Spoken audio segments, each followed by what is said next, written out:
Hey collectors, every now and then I talk about some 187 scale cars, although primarily I'm trying to collect 164. The 164 version of this Porsche 959 is very expensive and rare on eBay. There's only a couple listed there and they're red and black, and frankly if I'm going to spend that kind of money I want a silver one, so that's what makes it rare. But a long time ago I used to collect all these 187 scale cars. I had like over 100 of them, maybe 150 of them, and they're awesome. I mean, in many cases, they're better quality than 164 because it's a true hobby scale. It's meant for model railroading people. You know, those guys are all about detail, making entire towns in miniature. And I remember I had a 959 made by this brand Herpa, and I sold it off back then, and I guess I decided to just buy it again because I remember it as being good. So let's see if my memory is correct or not. Maybe it's just garbage, I don't know. Because this casting is probably 15, 20 years old now. So we'll see if it stands the test of time. So to give credit, I got it off eBay from this seller, Blonde Bella 66, over 4,000 star ratings. So, alright, and I don't know why. Maybe that's the person's trademark. Alright. Seems an excessively large box for something this small, but you definitely know this is packed well. I mean, the car inside of this packaging is really small.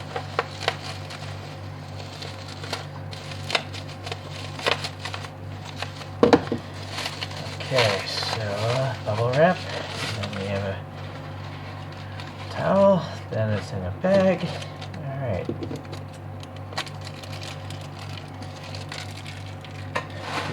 Alright, so Blonde Bella definitely is on the precautious side of packaging her products across countries.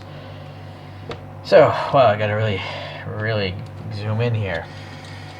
So,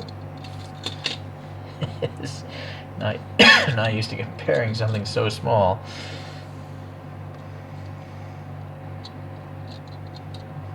It's so small it's hard to hold. Okay, let's see if I can focus on the model. There you go. Does it look like that car? It's got all the major details, I think. Only the mirrors are a bit off.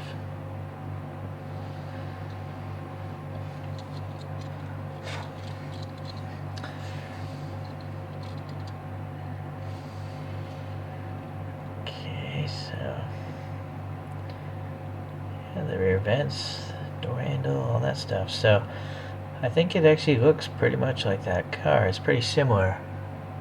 Okay. Alright, let's get a better light angle here. Let's take a look at these details. So all these Herpa cars, they're made of plastic.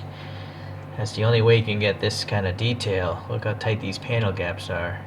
You couldn't do that in die-cast, not easily. They'd have to replace the molds too often. Okay, so but plastic being a softer material, you can pull a lot out of a mold. Alright, so let's see, there's a little bump here for the reflector. Unfortunately it's not painted. The door handle sticks out, but it's not painted black. This actually is a functional vent, which is pretty crazy. Looks good. They got that little detail there. I'm not sure what that is. Maybe it's like a jacking point for like a, in case you get a flat tire, you can jack up the car there. I'm not really sure though. So these vents are blanked off. And then we got the wheels here. There's a little indication of a disc brake back there, but not the caliper, of course. These are, yeah, I think they're rubbery tires. They don't feel particularly hard. So that's pretty interesting. Yeah. Let's see. Yeah, they're rubber. You can see the market left. Okay.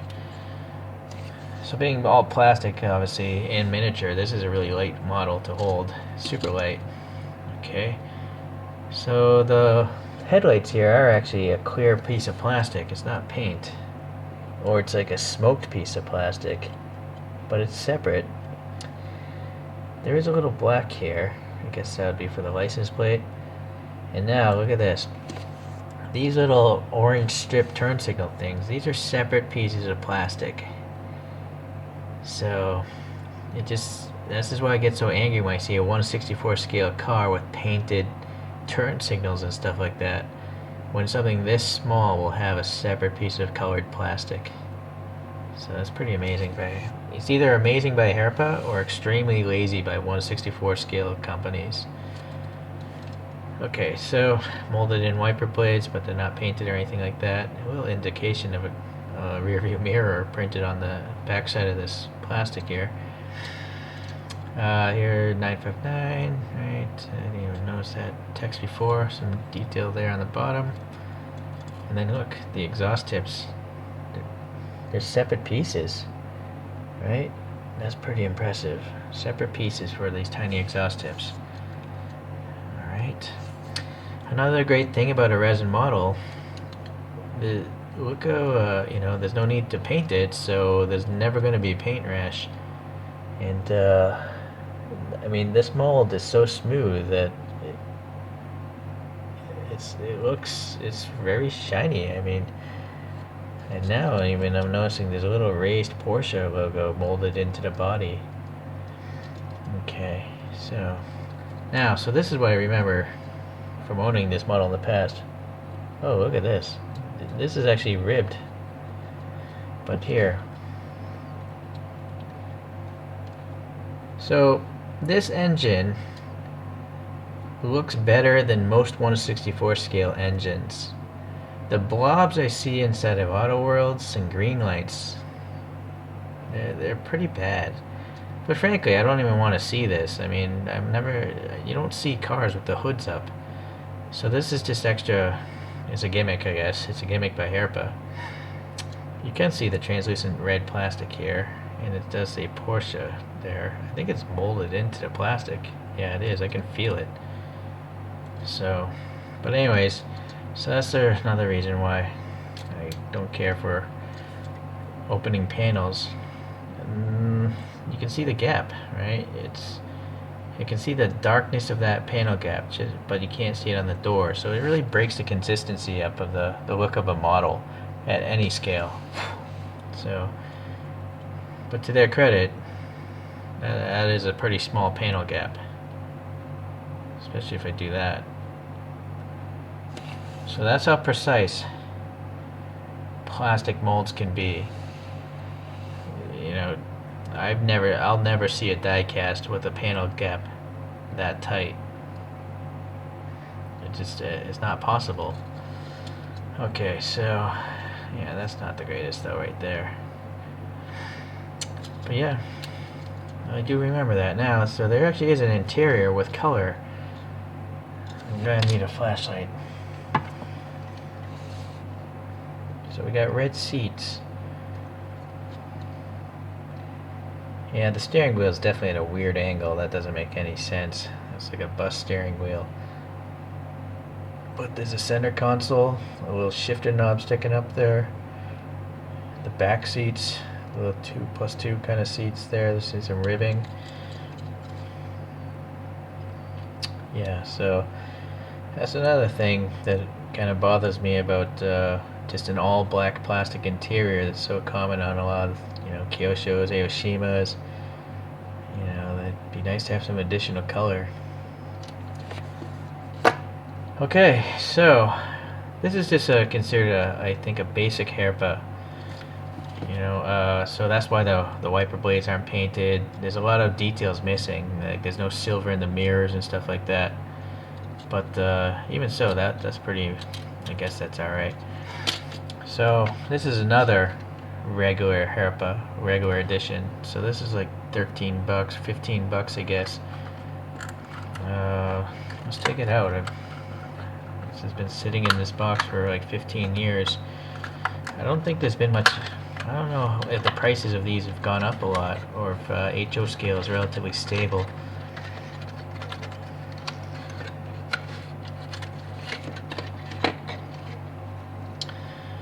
So this one, you can see it's molded in the Carrera. It says Carrera S. It's not printed. The mold is so precise that they can print the text into the mold, which is pretty crazy. And then, but this, alright, there seems to be something reflective behind this red plastic. This one doesn't have any opening panels. Usually these things don't have opening panels. This has exhaust molded into the bottom here. So it's just another guy 911. There's no tread pattern. This is running slicks. But this one has brakes. Look at this. There's a red caliper and it's stationary. So now again, this is what bothers me about TLV. They charge so much money, but most of their vehicles don't have brake systems. A few do, but the majority don't. And that really bothers me. Heck, a lot of their models don't even have air passing between the spokes of their wheels. Alright, so again, plastic inserted turn signal. Right, a little texture here in the grill. This one's a little scratched or something. But yeah, this one does have black wiper blades, a black window molding, and then even a wiper blade back here. Yeah, that's black. And then this interior also has a little bit of color. For some reason I see some red in there. So let's get the flashlight out again. So it's a gray interior, but for some reason I'm catching some red. I don't know what it is. But it's like on the floorboard. You can see maybe through the windshield there.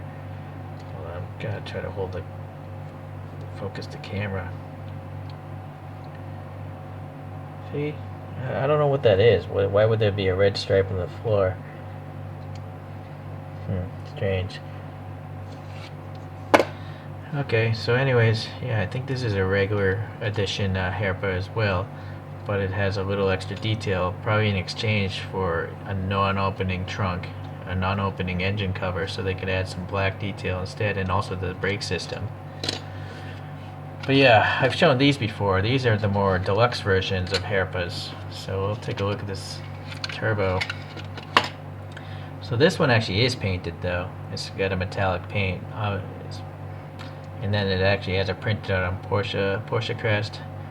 Black wiper blades, disc brakes. This interior does seem to be all black though. No opening features on this one. What I'm looking for is like some sort of logo. I guess it's molded on that wing. There it says turbo. Okay. Alright, so that one is the paint really you're paying for on that one, and that little crest on the front hood. And then these are just printed all over. Right, these will I don't know if these would be DTM cars or what their rate was, series Porsche Cup maybe. I don't think there's a brake system, but there's air passing between the spokes, so that's cool. And these prints, they're not decals, they're tampo printed, so these models are like 15-20 years old, and they look just as good as when I got them 15-20 years ago, right? Because they're not cracking or flaking off like a decal would. So yeah, it's great. I like this interior because you got a black steering wheel, white interior, and a roll cage. And just being a lighter color, you can see, the details better. Unfortunately, this one can't see much. It's just too dark. It's probably the same mold, but yeah, I can't see anything. Okay, so that was actually an impromptu little Porsche roundup in 1/87 scale. But the main reason is, in 1/64 scale, there's only Kyosho, and they're just really, really expensive on eBay. So I picked this one up for a fraction of the price, and it might even look better than the Kyosho. There's something a little wacky about the Kyosho's wheels on that 1/64 scale model. So yeah, I'm not in a real hurry to get it since I have this now. Okay, well, let's compare it to the good old Hot Wheels 959 Dakar. So that gives you an indication. First of all, the Hot Wheels is not 1/64 scale. It's oversized. It's somewhere in the 150 something range. So this is exaggerated quite a bit. But there you go. Alright, so yeah, until hopefully, a premium brand will take on the 959 and 164 scale. If like a resin model of this thing existed in 164 with no opening panels, I would definitely buy it. It would be nice. Or even if Mini GT or Inno 64 or Tarmac Works were to take it on, it'd be made of metal, but I trust those companies could do a good job with it, since all their other castings are pretty nice, or nice enough for me. So anyways, let's hope for the best, because as nice as this Hot Wheels is, it's a Hot Wheels. So there you go. That's it. It's a great model for the price, but for such an iconic vehicle, I would love to have a really nice version. So that's just my thinking. You don't have to agree with me. I don't expect anyone to agree with me, really. Alright, well anyways, thanks for watching today, and if you guys are open to, other scales, and if a 164 scale is a little too expensive, like it is for me in this case, think otherwise, maybe in 143rd and in 187 scale, plus or minus, you can find a pretty good alternative. So, if you look at my history, I did a review of a 143rd scale Ferrari 250 GT, and that thing was like 15 bucks delivered, and that thing is awesome. It has better detail than most 164s. So, and then same with this thing, right? Alright guys, well, thanks for watching, and take care.